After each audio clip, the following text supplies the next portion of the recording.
الله أكبر. الحمد لله رب العالمين الرحمن الرحيم مالك يوم الدين إياك نعبد وإياك نستعين اهدنا الصراط المستقيم صراط الذين أنعمت عليهم غير المغضوب عليهم ولا الضالين. وما أنزلنا عليك القرآن لتشقى إلا تذكرة لمن يخشى تنزيلا ممن خلق الأرض والسماوات العلى الرحمن على العرش استوى له ما في السماوات وما في الأرض وما بينهما وما تحت الثرى وإن تجهر بالقول فإنه يعلم السر وأخفى الله لا إله إلا هو له الأسماء الحسنى. وهل أتاك حديث موسى إذ رأى نارا فقال لأهلهم كثوا إني آنست نارا لعلي آتيكم منها بقبس أو أجد على النار هدى فلما أتاها نودي يا موسى إني أنا ربك فاخلع عليك إنك بالواد المقدس طوى وأنا اخترتك فاستمع لما يوحى إنني أنا الله لا إله إلا أنا فاعبدني وأقم الصلاة لذكري إن الساعة آتية أكاد أخفيها كل نفس بما تسعى فلا يصدنك عنها من لا يؤمن بها واتبع هواه فتردى.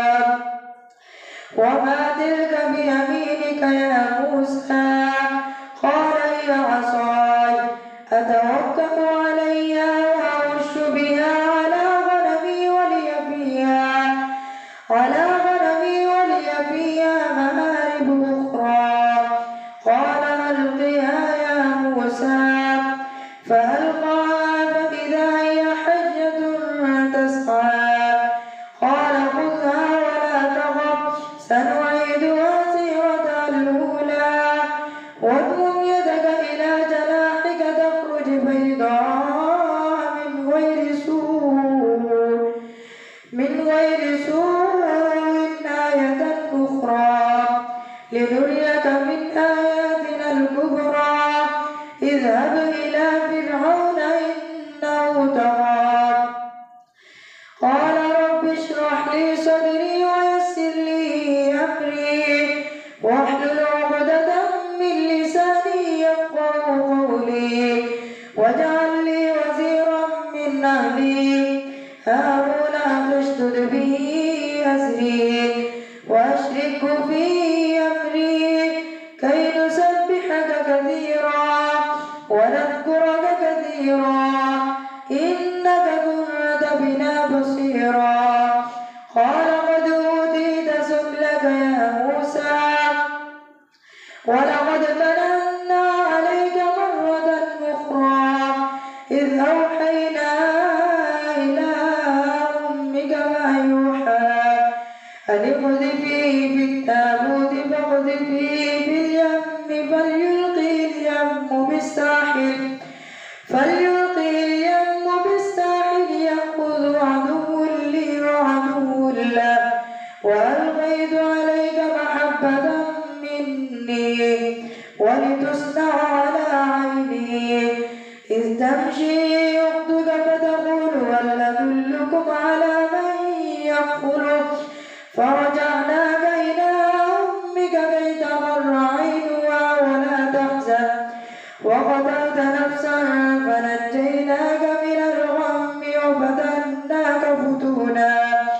فلبثت سنين في أهل مدين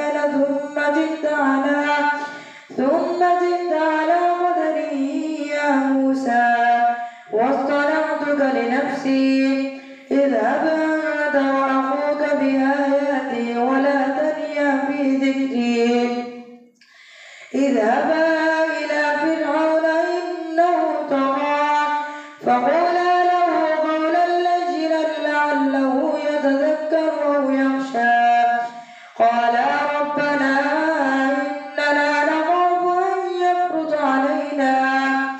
أن يفرط علينا أو أن يطغى قال لا تخافا إنني معكما أسمع وأرى فأتياه فقولا إنا رسولا ربك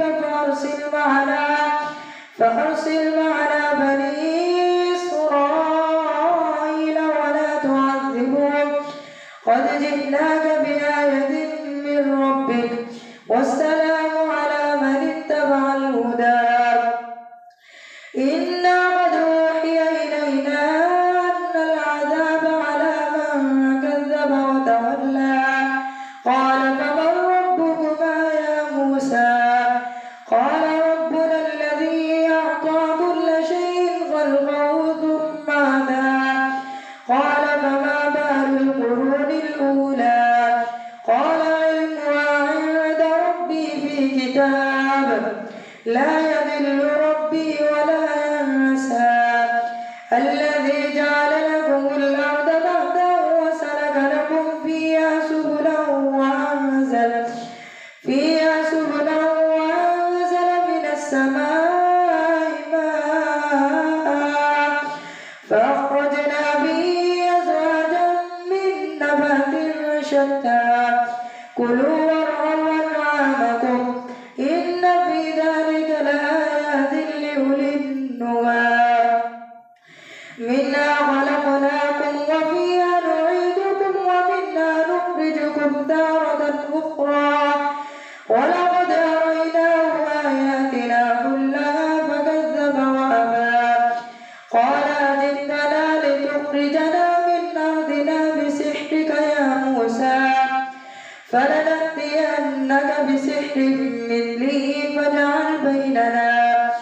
فاجعل بيننا وبينك موعدا لا نخلفه نحن ولا أنت مكانا سوى قال موعدكم يوم الزينة وأن يحشر الناس ضحى فتولى فرعون فجمع كيده ثم أتى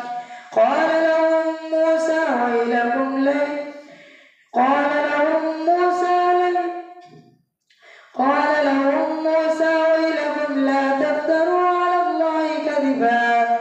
على الله كذبا فيسحتكم بعذاب وقد خاب من افترى فتنازعوا أمرهم بينهم وأسروا النجوى قالوا إن هذان لساحران يريدان أن يخرجاكم من أرضكم بسحرهما ويذهبا بطريقتكم المثلى فأجمعوا كيدكم ثم أتوا صفا وقد أفلح اليوم من استعلى قالوا يا موسى إما أن تلقي وإما أن نكون أول من نلقى قال بل ألقوا فإذا حبالهم وعصيهم يخيل إليه من سحرهم أنها تسعى فأوجس في نفسه خيفة موسى قلنا لا تخف إنك أنت الأعلى وألق ما في يمينك تلقف ما صنعوا إنما صنعوا كيد ساحر ولا يفلح الساحر حيث أتى فألقي السحرة سجدا قالوا آمنا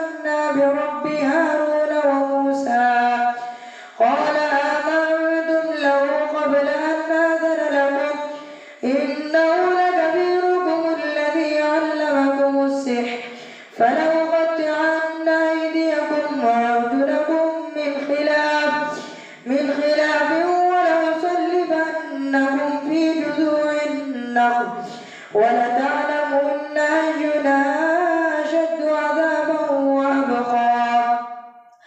قالوا لن نؤثرك على ما جاءنا من البينات والذي فطرنا فاقض ما تقضي إنما تقضي هذه الحياة الدنيا إنا آمنا بربنا ليغفر لنا خطايانا وما أكرهتنا عليه من السحر والله خير وأبقى. إنه من يأت ربه مجرما فإن له جهنم لا يموت فيها ولا يحيا ومن يأته مؤمنا قد عمل الصالحات فأولئك لهم الدرجات العلى جنات عدن تجري من تحتها الأنهار خالدين فيها وذلك جزاء من تزكى. الله أكبر. سمع الله لمن حمده. الله أكبر. الله أكبر. الله أكبر.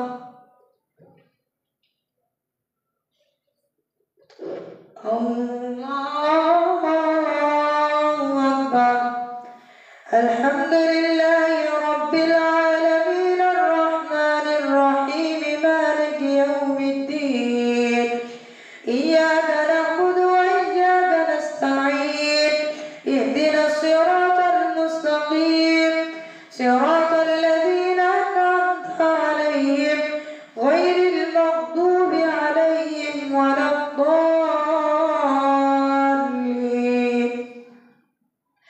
ولقد أوحينا إلى موسى أن نسر بعبادي فاضرب لهم طريقا في البحر يبسا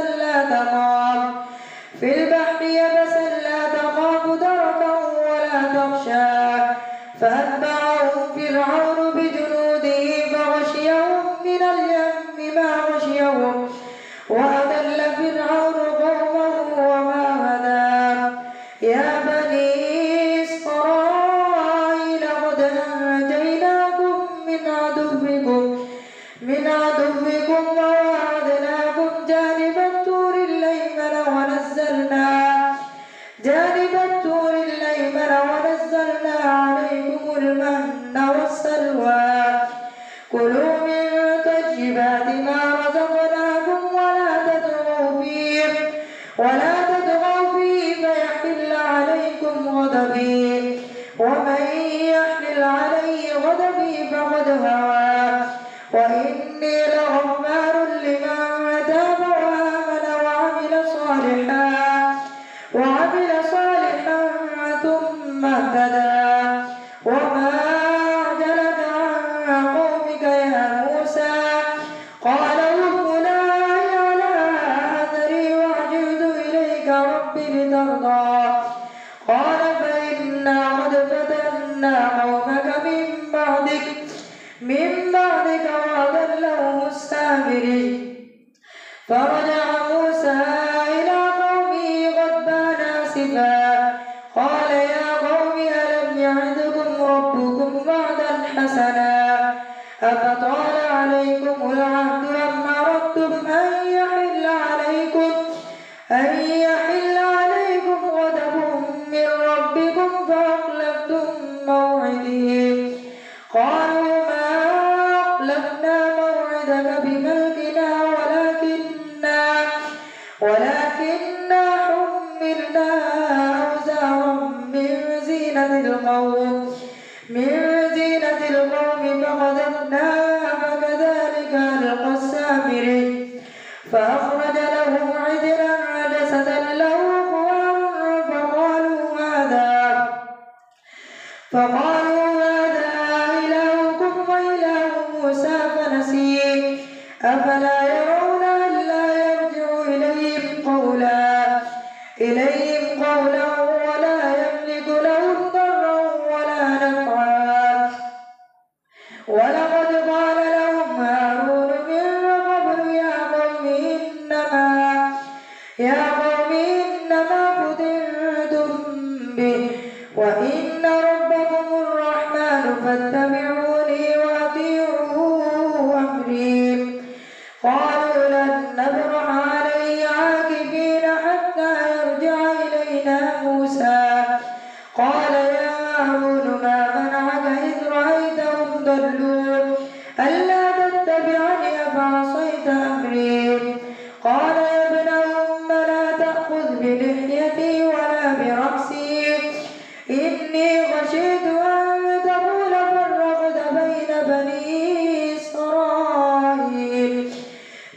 بني إسرائيل ولم ترقب قولي قال فما خطبك يا سامري قال بصرت بما لم يبصروا به فقبضت قبضة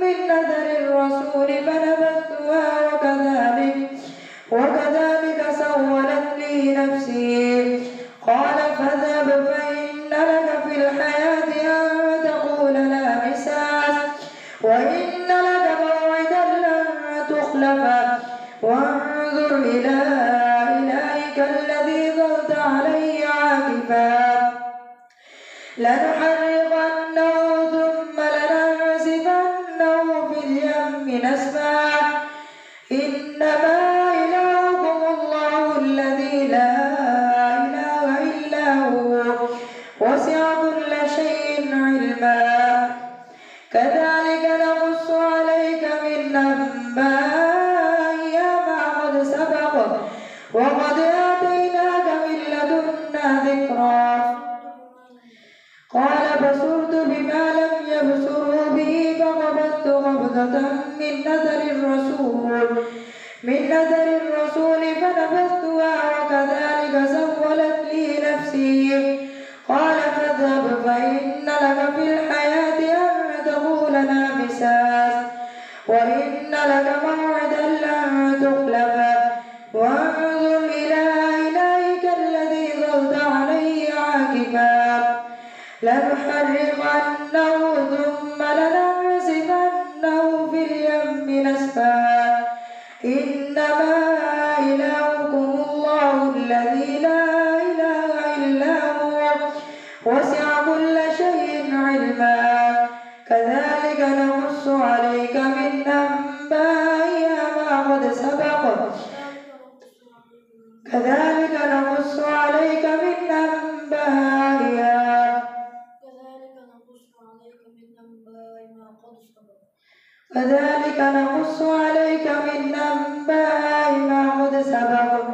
وقد آتيناك من لدنا ذكرا من أعرض عنه فإنه يحمل يوم القيامة وزرا خالدين فيه وساء لهم يوم القيامة حملا يوم ينفخ في الصور ونحشر المجرمين يومئذ زرقا يتخافتون بينهم إن لبثتم إلا عشرا نحن أعلم بما يقولون إذ يقول أمثلهم طريقة إن لبثتم إلا يوما ويسألونك عن الجبال فقل ينسفها ربي نسفا فيذرها قاعا صفصفا لا ترى فيها عوجا ولا أمتا يومئذ يتبعون الداعي لا عوج له وخشعت الأصوات للرحمن فلا تسمع إلا همسا يومئذ لا تنفع الشفاعة إلا من أذن له الرحمن ورضي له قولا